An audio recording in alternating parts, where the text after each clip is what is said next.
अस्सलाम वालेकुम, मैं हूं अमीर अब्बास। मुल्क तेजी से इंतखाबात की तरफ बढ़ रहा है। मुख्तलिफ सियासी जमातों ने अवामी राब्ता मुहिम के सिलसिले का आगाज कर दिया है। तहरीक इंसाफ की मरकजी क़यादत, पार्टी सरबरा वाइस चेयरमैन शाह महमूद कुरैशी और पार्टी सदर चौधरी परवेज अलाई जेलों में हैं। दीगर कारकुन और रहनुमा मुतअद्दिद पार्टी छोड़कर जा चुके हैं और कई रूपोश हैं। ऐसे में तहरीक इंसाफ के हवाले से मुसलसल ये सवालात उठ रहे हैं कि क्या यह जमात आम इंतखाबात में हिस्सा ले पाएगी या नहीं। पार्टी रहनुमाओं पर ढेर सारे मुकदमात के तनाजुर में पीटीआई अपनी इंतखाबी मुहिम कैसे चलाएगी। अगर पीटीआई ने इन हालात में इलेक्शन मैदान में उतरने की कोशिश की तो इतने बड़े सियासी हरीफों का मुकाबला कैसे करेगी। पीटीआई के वकला ने मई 2023 में बताया था कि चेयरमैन तहरीक इंसाफ के खिलाफ 140 मुकदमात दर्ज हैं। चेयरमैन पीटीआई पर दर्ज चंद नुमाया मुकदमात की फहरिस्त कुछ यूं है: साइफर गुमशुदगी का केस, तोशा खाना का केस, अलकादर ट्रस्ट का केस, जुडिशल कॉम्प्लेक्स में तोड़फोड़ का केस, ममनुआ फंडिंग का मुकदमा, टेरियन वाइट को अपने कागजात नामजदगी में जाहिर न करने का मुकदमा, गैर शरई निकाह का केस, तौहीन इलेक्शन कमिश्नर का केस, साहने 9 मई पर चेयरमैन पीटीआई सैकड़ों कारकुनों और रहनुमाओं के खिलाफ मुतअद्दिद मुकदमात, लाहौर में जलाओ घिराव का केस, पुलिस को धमकियां देने का केस, इदारों पर तनकीद का केस, वकील के कत्ल में मुलव्विस होने का मुकदमा, दफा 144 की खिलाफ वर्जी का केस, एहतजाज और कार्य सरकार में मुदाखलत का केस, एडिशनल सेशन जज को धमकियां देने का मुकदमा, सऊदी अरब में नारेबाजी का केस, ऑडियो लीक्स का मुकदमा और आज़ादी मार्च, हंगामा आराई जैसे मुतअद्दिद नुमाया केसेस हैं जो चेयरमैन पीटीआई के खिलाफ दर्ज हैं। बात करने के लिए हमारे साथ मौजूद है पाकिस्तान तहरीक इंसाफ के मरकजी सीनियर रहनुमा और गुज़श्ता हुकूमत के साबिक वफाकी वजीर जुल्फी बुखारी साहब। बहुत शुक्रिया जुल्फी बुखारी साहब। मुकदमात की फहरिस्त मैंने आपके सामने रख दी है। आपके जो दो बड़े सियासी हरीफ हैं, पीपल्स पार्टी और मुस्लिम लीग नून, बहरहाल वो दो बड़ी सियासी हकीकतें हैं पाकिस्तान की। फिर ये मुकदमात हैं, एक तरफ इनका सामना, दूसरी तरफ उन सियासी हरीफों का सामना। कैसे आप बाहर निकलेंगे इन मुश्किलात से और इलेक्शन में कैसे कामयाब होंगे? शुक्रिया जी। देखें, जो आपने अभी पूरी लिस्ट केसेस की पढ़ी है, अब इनमें से सारे आप देख रहे हैं कि आहिस्ता आहिस्ता ख़त्म होते जा रहे हैं, खारिज होते जा रहे हैं। जो इसमें से जो आप कह रहे हैं कि मुश्किल से कैसे निकलेंगे, इनमें से ना तो कोई और पार्टी हमारे लिए मुश्किल है, ना कोई और कोई ऑपोजिशन लीडर हमारे लिए कोई मुश्किल कर रहा है या कर सकता है। इसमें सिर्फ एक जो डेंजरस चीज़ है, जो मैं खान साहब के लिए खास तौर पे जो मैं समझता हूँ खतरनाक है, वो ये है कि इस वक्त जो प्रोपेगेंडा फैलाया जा रहा है, जो ये टेस्टिमोनीज आप कह सकते हैं एक टीवी शो के जरिए जो कराई जा रही हैं, ये सदाकत एक अब्बासी और उस्मान डार प्रोपेगेंडा की। है। जी, सदाकत अब्बासी साहब की, उस्मान दार की, और फिर जो फोर्स कन्फेशन थी उससे पहले पीटीआई छोड़ने की, ऑन बप्पी साहब थे, फवाद चौधरी साहब थे, अली जैदी साहब थे, बहुत से हमारे पॉलिटिशियंस हैं। वो प्रेस कॉन्फ्रेंस सीजन लेकिन 1 जो था, अभी ये इंटरव्यूज अब सीजन 2 आ गया। जी सीजन 2 आ गया, जो ये भी फ्लॉप हो रहा है। अब तीसरा क्या होगा सीजन में, उसमें क्या नया तरीका इस्तेमाल किया जाएगा, वो अब अल्लाह ही जाने। लेकिन जो ये फ्लॉप होते जा रहे हैं, लेकिन इसमें मुसीबत सिर्फ ये है, या जो खतरनाक वाली चीज ये है कि एक बिल्कुल झूठा प्रोपेगेंडा बनाया जा रहा है खान साहब या पीटीआई मुलव्वस थी 9 मई के वाकया पे। देखें, वाजे तौर पे हो गया, मैं बार बार कह रहा हूँ कि सदाकत अली अब्बासी साहब आए हैं शो पे, उन्होंने बोला है कि जी खान साहब इसमें मुलव्वस थे। सदाकत अली अब्बासी साहब की ही वीडियो है 9 मई की, जहां वो लोगों को, आवाम को कह रहे कि खान साहब का ऑर्डर है कि पीसफुल प्रोटेस्ट करें और किसी चीज की कोई तोड़फोड़ ना करें। वो उनकी खुद वीडियो है 9 मई की, और वो अब कह रहे हैं कि जी हमें ऑर्डर्स मिले हैं, लेकिन 9 मई को कुछ और कह रहे थे। अब जो 9 मई को कह रहे हैं वो सही है, या उसके 4-5 महीने बाद जो उनको जब 1 महीने गायब किया गया वो कह रहे हैं सही? अक्ल का तकाजा यही कहेगा कि जब 1 महीने के लिए आप गायब थे, अगवा हुए थे, और अब आपके ये स्टेटमेंट कह रहे हैं। लेकिन वो जब तो आप कह रहे हैं मैं आजाद गिलगित आजाद बल्तिस्तान थे, घूमने खुश गया हुआ थे। था। जी, वो गिलगित बल्तिस्तान घूमने गए हुए थे वो तो। जी सही है, सही है जी। बस फिर अल्लाह गिलगित बल्तिस्तान घूमने के लिए ना ही लेके जाए तो बेहतर। अच्छा अच्छा, बुखारी साहब, आप कह रहे हैं कि केसेस आहिस्ता आहिस्ता ख़त्म हो रहे हैं। हाँ जी, हाँ, केसेस ख़त्म ज़रूर हो रहे हैं, लेकिन वो कन्विक्शन पर ख़त्म हो रहे हैं। जैसे तोशाखाना केस ख़त्म हुआ तो कन्विक्शन पर ख़त्म हुआ। अभी साइफर केस खत्म हो रहा है तो वो कन्विक्शन की तरफ जाते हुए खत्म हो रहा है, कहा जा रहा है दिसंबर तक कन्विक्शन हो नहीं, जाएगी। जैसे कि वो कत्ल वाला बलोचिस्तान में वगैरह वो सारे मैं समझता हूँ कि इंशाल्लाह बहुत जल्दी सारे खत्म हो उस तरीके से। लेकिन मैं कह रहा हूँ उसमें जो खतरनाक है, जो मैं कह रहा हूँ, जो एक तो होते हैं कि ये 200 केसेस हैं, लेकिन जिस केस के ऊपर पुश किया जा रहा है वो साइफर और 9 मई के वाकयात। तोशा खाना का भी आप देखें कि जो ही वो बड़े कोर्ट्स में जा रहा है उसमें बेल मिल रही है। केस को इंशाल्लाह हम समझते हैं कि सुप्रीम कोर्ट में जब जाएगी वो तो लीगली जो उसका लीगल जो प्रोसीजर है वही फ्लॉड है। जब आप डिफेंस को डिफेंस देने की इजाजत ही नहीं दे रहे, तो वो तो केस चाहे सही हो या गलत हो, वो तो लीगली फ्लॉड है कि फिर से शुरू होना होगा। मतलब डिसमिस हो जाएगा और फिर से आप उस पर अपील पे लेके जा सकते हैं। तो लेकिन जो जो नजर आ रहा है कि खान साहब को कैसे लपेटें एक बहुत लंबी सजा में, वो तो इसी चीज पे होगा कि ये गद्दार हैं, उनने बोला था कि 9 मई के वाकया हो, तोड़ फोड़ हो, ऐसी चीजें हो जो बिल्कुल उनकी 30 साल की सियासत की जो आइडियोलॉजी है उसके अगेंस्ट है। तो ये चीजें अभी उन पे डाली जा रही हैं कि खुदा ना खास्ता के खान साहब कोई वायलेंस की तरफ जा रहे थे या कोई दहशतगर्द और हैं इसमें या बुहारी कोई साहब लाइफ टाइम इम्प्रिजनमेंट हो सकती है जिन केसेस को आप जिनका आप जिक्र कर रहे हैं। वही तो मैं इसलिए आपको मेरे भाई यही कह रहा हूँ कि मुझे मेरी एनालिसिस, मेरी जाती एनालिसिस में जो है, मैं इन चीजों को फिक्रमंद समझ रहा हूँ। कोई opposition leader PPP Nawaz Sharif का आना जाना फलाना ढमकाना, उस चीज का हमारे लिए कोई फिक्रमंद चीज नहीं, वो तो मजाक बन के रह गया है पाकिस्तान के अंदर और पाकिस्तान के बाहर।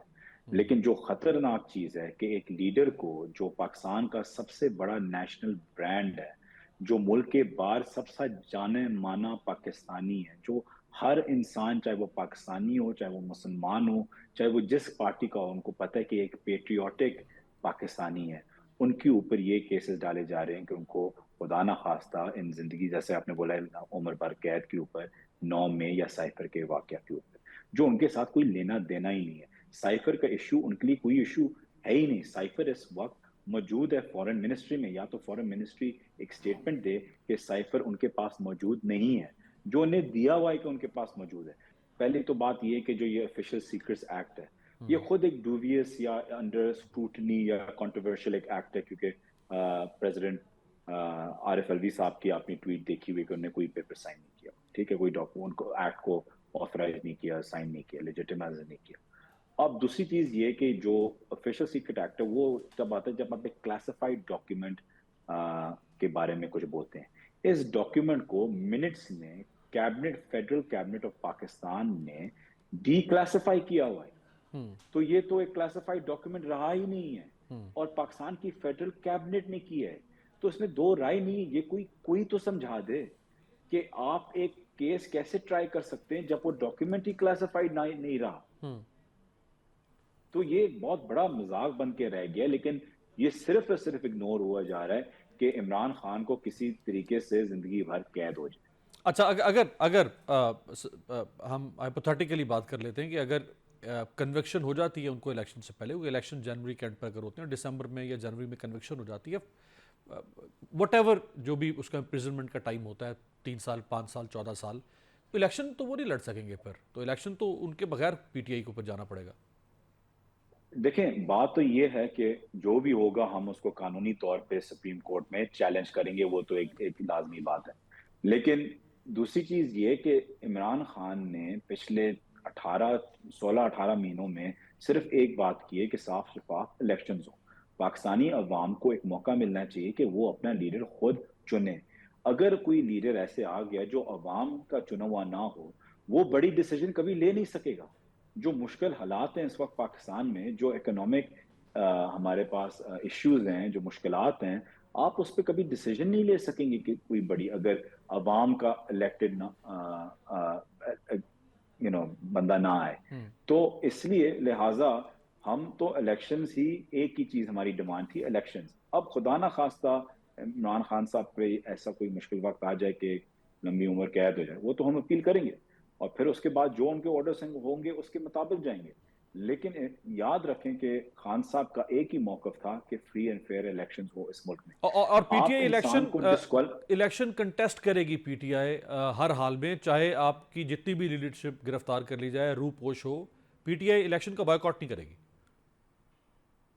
देखें, इस वक्त तो हमें कोई ऑर्डर खान साहब के नहीं आए कि इस सोच की तरफ भी जाएं। हम्म। हमें पता है कि हमारे खिलाफ भी अगर मुश्किलात हों और ये प्री पोल रिगिंग जो इस वक्त पाकिस्तान में चल रही है, ये चलती भी है, फिर भी अवाम की ताकत इमरान खान के साथ है, पीटीआई के साथ है। इस वक्त जो भी हो रहा है, जो कुछ भी खान साहब के साथ किया जाए या पीटीआई के साथ, उनको वर्कर्स के साथ, लीडर्स के साथ, सबके साथ जो भी हो, इस वक्त अवाम जो असल ताकत है पाकिस्तान की, वो इमरान खान और पीटीआई के साथ है।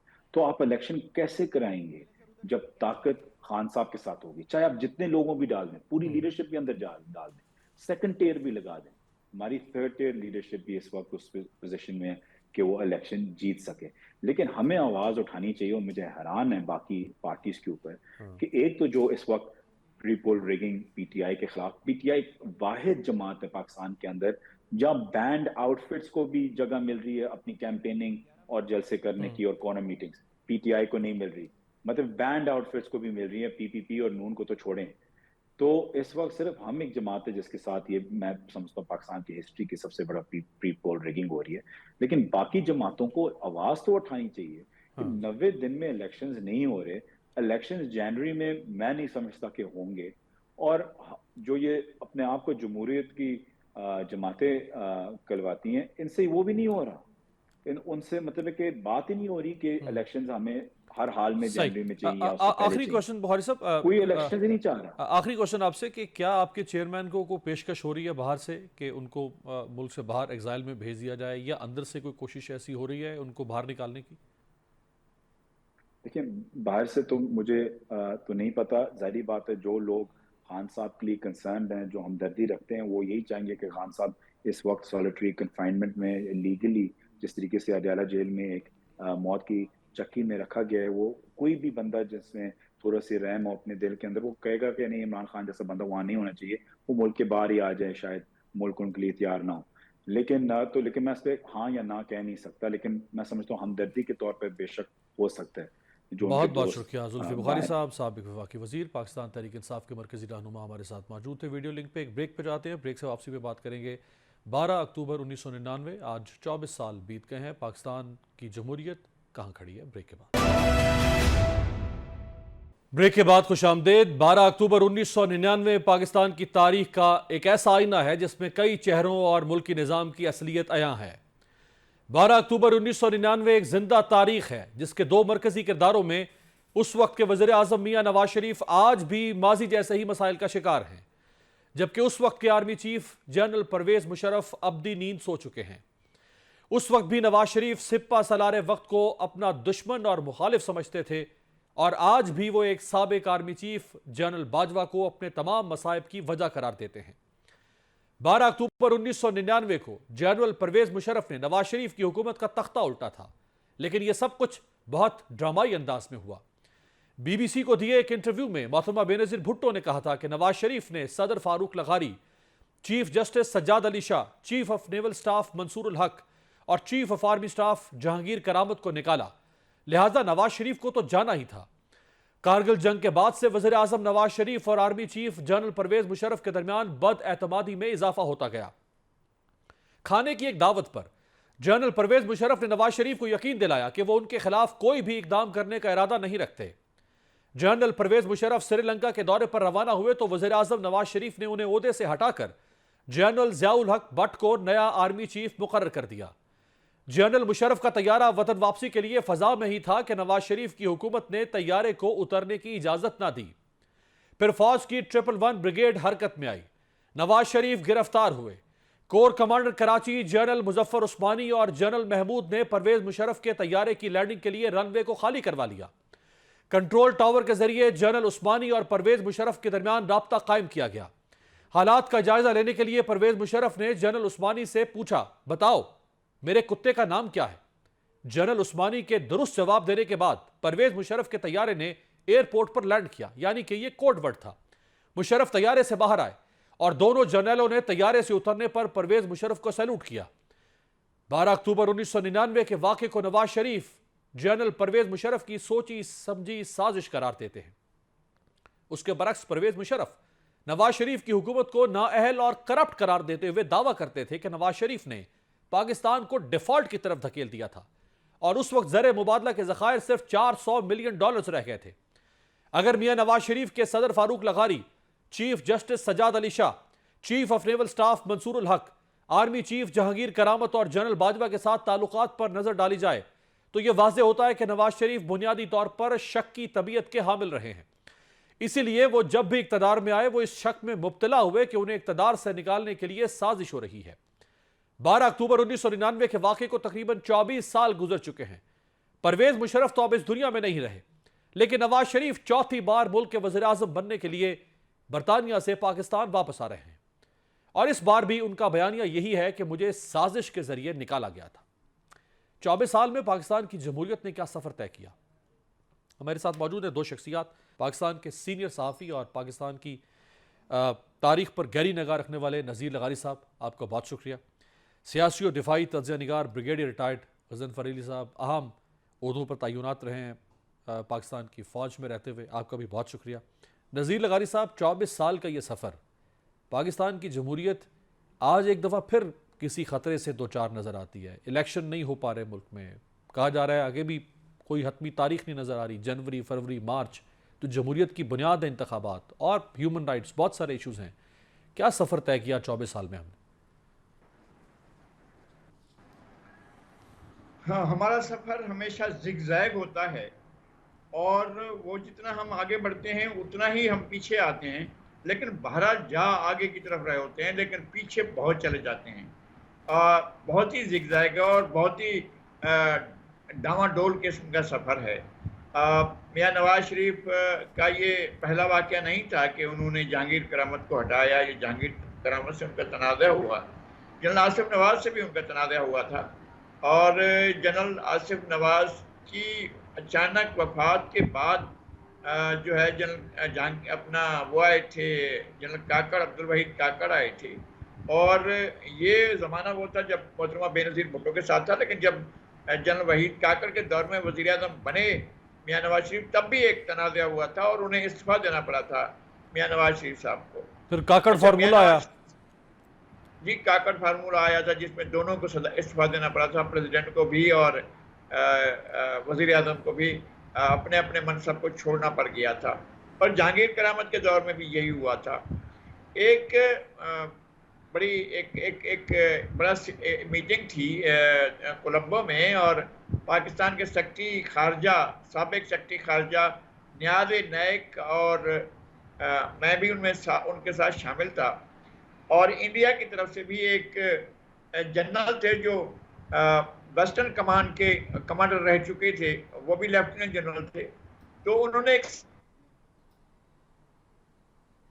सवाल से, नायक साहब ये बताएं कि जब मियां नवाज शरीफ हटा रहे थे जनरल जहांगीर करामत को, तो क्या उन्हें अंदाज़ा नहीं था कि ये मामला रिटेलिएट करेगा और उन्हें इसकी अपने किए को भुगतना पड़ेगा?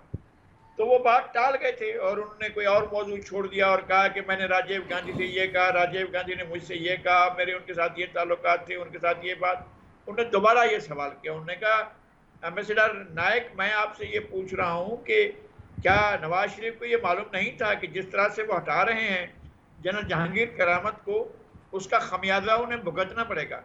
तो फिर वो बात को गोल कर गए, तीसरी मरतबा गोल किया, चौथी मरतबा जनरल वो जो थे इंडियन आर्मी के रिटायर्ड जनरल थे BS मलिक, वेस्टर्न कमांड के वो सरबराह रहे थे, तो वो उनसे पूछते हैं कि जनाब नियाज़ नायक साहब, आप मुझे जवाब क्यों नहीं दे रहे हैं? तो खैर उन्होंने जो भी जवाब दिया था नियाज़ नायक साहब ने, वो एक तो तारीख में एक मेरे अपने सीने में महफूज है, मैं उस तरह की बात में जाना नहीं चाहता हूँ क्योंकि वो अजीब सी बात थी। तो लेकिन मियां नवाज शरीफ साहब ये इस तरह के मामलात में कोई एहतियात का दामन नहीं देखते हैं और उनके अंदर एक ख्वाहिश है कि मैं एक मुतलकुल अनानियत हो मेरे अंदर और मेरे पास पावर हो, तमाम अख्तियारात हूँ और एक मैं किसी कहानी के दौर का लगारी साहब देखिए, मुतलकुल अनानियत तो चले जैसा फरमा रहे हैं वो तो एक नेगेटिव चीज़ है, वो तो किसी को हासिल नहीं होनी चाहिए। लेकिन अगर मुल्क का मुंतखब वज़ीर आज़म ये कहे कि तमाम इख्तियारात मुझे हासिल है, मैं चूंकि अवाम का मुंतखब नुमाइंदा हूँ, फॉरेन पॉलिसी, डोमेस्टिक पॉलिसी, सब कुछ मुझे फैसला करना है, ये तो उसको हक मिलना चाहिए ना सर? नहीं, बिल्कुल मिलना चाहिए, मैं इससे इनकार नहीं करता हूं, लेकिन आप अपने मुल्क के ऑब्जेक्टिव कंडीशंस को देखकर फैसला करेंगे ना। ऐसा नहीं है। बात यह है कि आपके पास क्या अवामी कुव्वत इतनी है जितनी ऐसे और अंडर डेवलपमेंट कंट्रीज के पास है, उनके पॉलिटिकल लीडर्स के पास है। इस वक्त पॉलिटिकल लीडरशिप में सबसे कमजोर एलिमेंट तो सियासी लोगों का है ना। बिल्कुल। ताकत के दीगर मराकज जो है वो बहुत ज्यादा बहुत आगे जा, तो चूंकि आपका कहना है कि चूंकि ताकत का तवाजुन ठीक नहीं है, लिहाजा उतना बड़ा एडवेंचर भी नहीं करना चाहिए। ब्रिगेडियर गजनफर साहब, सर राहिल शरीफ साहब के दौर में कहा गया कि जी उन्होंने करवाया धरना 2014 का, जनरल कियानी एक्सटेंशन लेकर चले गए, परवेज मुशर्रफ 9 साल तक इक़्तिदार में रहे, जनरल बाजवा पे खुद नवाज शरीफ साहब ने इल्ज़ाम लगा दिया।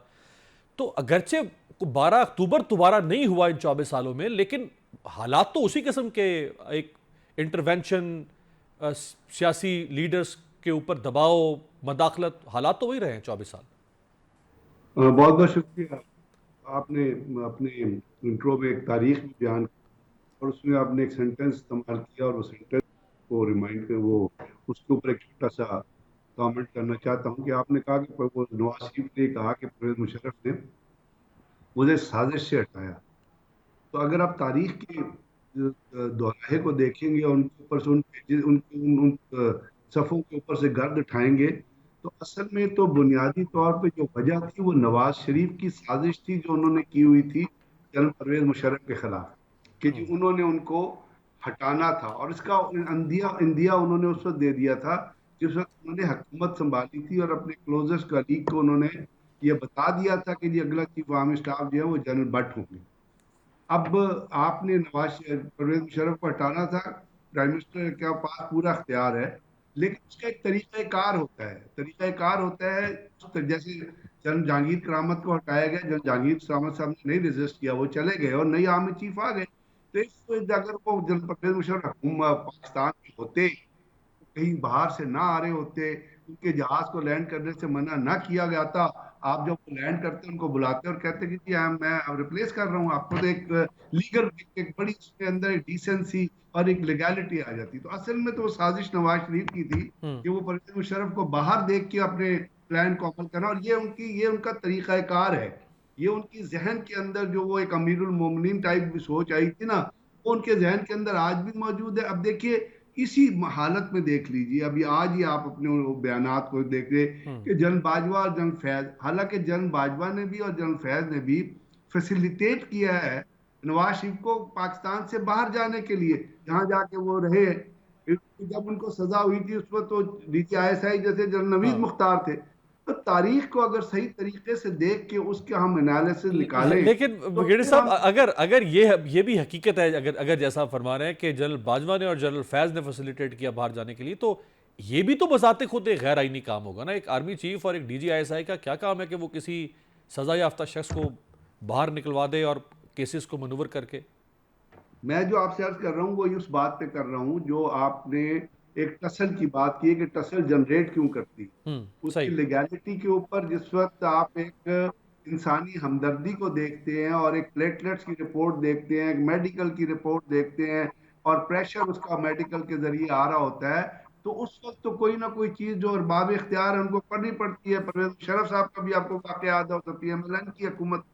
मेरा मतलब ये है कि आपने चूंकि एक बुनियादी सवाल उठाया है, तो उसकी तरफ मैं इशारा कर रहा हूँ कि जब ये चीजें होती हैं और आप फिर उसको माजी को भी दोहरा के लोगों को इन्वॉल्व करके एक्विजिशन में लेके आते हैं, या आप अपने दौरे हुकूमत में कोई किसी चीज को देखिए, हर आप अमेरिका चले जाइए, पाकिस्तान में ना रहिए, दुनिया की बड़ी से बड़ी डेमोक्रेसी में चले जाइए, वहां पे हर गवर्नमेंट जो होती है वो हर अदारे से लिंक नजर आती है।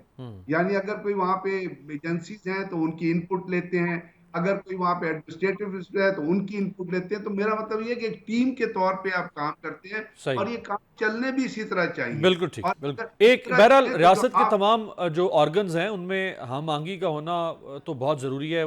यहाँ तक तो मैं आपकी बात से इत्तफाक करता हूँ कि अगर हम आंगी नहीं होगी रियासत के मुख्तलिफ ऑर्गन्स में और इदारों में, तो रियासत की स्मूथ फंक्शनिंग नहीं हो सकती। एक ब्रेक आपकी इजाज़त से, ब्रेक से वापसी पे नवाज शरीफ साहब की वापसी पे बात करते हैं।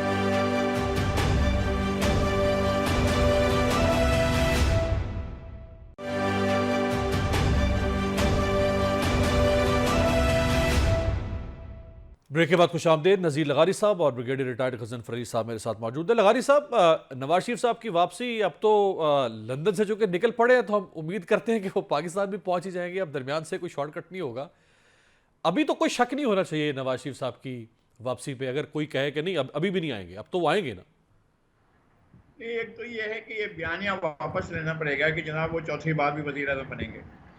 सुप्रीम कोर्ट के कल के फैसले से उसके इशारे बहुत पहले से आ रहे थे, लेकिन सुप्रीम कोर्ट के कल के फैसले से अब ये बात वाज़ेह हो गई है कि मियां नवाज शरीफ इलेक्शन पॉलिटिक्स में तो शायद ना आ सकें। अभी तक वो फैसला अभी तक अपनी जगह पर मौजूद है जो जस्टिस 3 या 5 जजों ने किया था। लेकिन लगारी साहब, उसमें एक कदर कलामी की बात है, तो उसमें एक फैसला ये हुकूमत भी जाने से पहले करके गई और वो इलेक्शन एक्ट 2017 में तरमीम थी, जिसके तहत नाअहली जो है वो ताहयात से 5 साल कर दी गई। तो 5 साल के तो बेनिफिशियरी के नवाज शरीफ होंगे ना। सुप्रीम कोर्ट के फैसले को कौन तब्दील करेगा? सुप्रीम कोर्ट के फैसले को कौन, यानी आप कहने का मतलब है कि सुप्रीम कोर्ट ने चूंकि इंटरप्रिटेशन की थी लाइफ टाइम डिस्क्वालिफिकेशन की, तो वो सुप्रीम कोर्ट की इंटरप्रिटेशन अब 2/3 से हो सकती है, सादा अक्सरियत से नहीं हो सकती। आप ये फरमा रहे हैं? नहीं, मेरी गुजारिश ये है कि सुप्रीम कोर्ट ने रिव्यू भी रिजेक्ट कर दिया था। बिल्कुल, सुप्रीम कोर्ट के पास आप जाएंगे अपील के लिए तो किस बुनियाद पर जाएंगे? एक तो ये कि ये अभी कल के फैसले में तो ये ऑप्शन खत्म कर दिया गया है ना कि दोबारा अपील के लिए जाया जा सकता है। तो अब कैसे, अगर वो एक्ट मौजूद भी हो और उस एक्ट के तहत सजा 5 साल भी हो, तो जो मुआसर व माजी फैसला जो करने का था वो तो मुआसर व माजी नहीं हो सकेगा। उन्होंने कह दिया है कि जी आगे का हो सकता है। मैं फर्ज करता हूँ, फर्ज ये करता हूँ कि अगर कल इमरान खान नाअहल हो जाते हैं तो उनके बारे में तो ये रिव्यू के लिए जाया जा सकेगा या अपील के लिए जाया जा सकेगा। लेकिन जो फैसले हो चुके हैं, माजी में हो चुके हैं, जहांगीर तरीन का, मियां नवाज शरीफ साहब का, तो क्या इन फैसलों को आप किसी कानून साजी के जरिए रोक सकेंगे? क्या इनको रोका जा सकता है? ये सवाल है। मेरी ये ख्वाहिश नहीं है कि दोनों जो है वो सियासत से बाहर हों, लेकिन अगर एक अमल ने एक आईनी अमल ने, एक अदालत ने, सुप्रीम कोर्ट ने ये फैसला किया हुआ है और ये फैसला पूरे का पूरी जो लार्जर बेंच थी वो कर चुकी थी और तमाम पहले 2 जजों ने फैसला दिया, फिर बाकी 3 जजेस थे उन्होंने भी फैसला कर दिया था और वो नाअहली को उन्होंने कन्वर्ट कर दिया था ताहयात नाअहली में। जब ये ताहयात नाअहली हो चुकी है और अगर ये फैसला उसके बाद आप कानून साजी करते हैं और उसको आप कहते हैं कि जी नहीं ये 5 साल तक के लिए मुद्दत होगी, लेकिन क्या सुप्रीम कोर्ट के फैसले को आप कह सकते हैं कि ये खत्म हो गया है, इस फैसले की कोई अहमियत नहीं है? मुझे नहीं है, मुझे इस बात की फहम नहीं है, मैं इसकी सही ताबुरी तशरीह नहीं कर सकता, मेरा ये मकसद ही नहीं है। लेकिन लगारी साहब, जो नुक्ता आप उठा रहे हैं उस पर साबिक वजीर कानून आजम नज़ीर तारड़ साहब ने, ब्रिगेडियर साहब, उन्होंने कहा है कि हम तो नवाज शरीफ साहब की सजा को ख़त्म कर चुके हैं। 5 साल की नाअहली थी, वो 5 साल की नाअहली 2017 से शुरू हुई, 2023 में ख़त्म हो गई, इलेक्शन 2024 में हो रहा है। तो उनके बकौल अब ये तो एक फिर नया आईनी बहरान और एक सियासत होगी ना कि हाँ वो लड़ सकते हैं इलेक्शन, नहीं लड़ सकते। तो नून लीग तो कहेगी कि भाई 5 साल हमने कर दी थी, अब तो वो 2024 में अहल हो गए। नून लीग तो कहेगी वो कल आजम नज़ीर तारड़ का बैकग्राउंड आपको पता ही, जान देते थे वो तो हर वो काम करेंगे जो नवाज शरीफ के या बाकी के जूते चाटने के मुताबिक। असल बात ये है कि जो फैसले अदालतों ने दिए या सुप्रीम कोर्ट ने, मैं तो अभी से फिर रेफर करना पड़ेगा या अली जफर साहब का जो बयान है उसकी लाइट में आपको देखना पड़ेगा। आजम नज़ीर तारड़ का बयान इसकी अहमियत नहीं रखता कि कोई नून लीग के सरकर्ता है और वो नून लीग के ही इसको तबाह करने में जो पीडीएम ने तबाह बर्बाद किया है इस मुल्क की अंदर, जो नैब के कवानीन के ऊपर जो चीफ जस्टिस साहब फैसला दे के गए हैं, तो क्या आजम नज़ीर तारड़ ये कहेगा कि जी वो चीफ जस्टिस गलत फैसला दे गए, हमने तो नैब का कानून खत्म कर दिया था? बात यह है कि कानून के ऊपर जो कानून है उसके ऊपर किसी ने तो रूलिंग देनी होती है। अब इसको तो आगे आने वाले दिनों में आप देखेंगे कि जो ज्यूरिस्ट हैं उसको और फर्दर एक्सप्लेन करेंगे और जिनकी नॉलेज है वो उसको बताएंगे। लेकिन बात यह है कि वैसे भी आपको पता है आइन के अंदर 4थी दफा वजीर आजम बनने की तो ऑप्शन है ही नहीं, 3री दफा वजीर आजम अपने के लिए आपने चीज की, तो पाकिस्तान में क्या है वो तो खत्म कर दी गई थी। वो तो ब्रिगेडियर साहब, जो मुशर्रफ साहब ने जो कदगन लगाई थी वो 18वीं तरमीम के तहत खत्म कर दी गई थी। अब for indefinite period of time आप यानी आप टर्म्स के लिए आ सकते हैं। मैं ये कह रहा हूँ कि इनडेफिनेट पीरियड ऑफ टाइम, वो तो अवाम के सिलेक्शन पे डिपेंड करता है ना। हाँ। और अवाम क्या चाहते हैं वो आपको शादरा में भी पता चल गया, और वो आपको कल न्याज बेग ठोकर में भी पता चल गया, जहाँ 20,000 लोगों का वलीमा किया गया था। बात यह है कि अगर इस मुल्क को आपने बचाना है किसी चीज से, तो आपने पाकिस्तान को किसी और तरीक़ाकार से, जो घिसे पिटे राउंड यूज कारतूस जो है ना, ये पाकिस्तान को नहीं बचा सकते।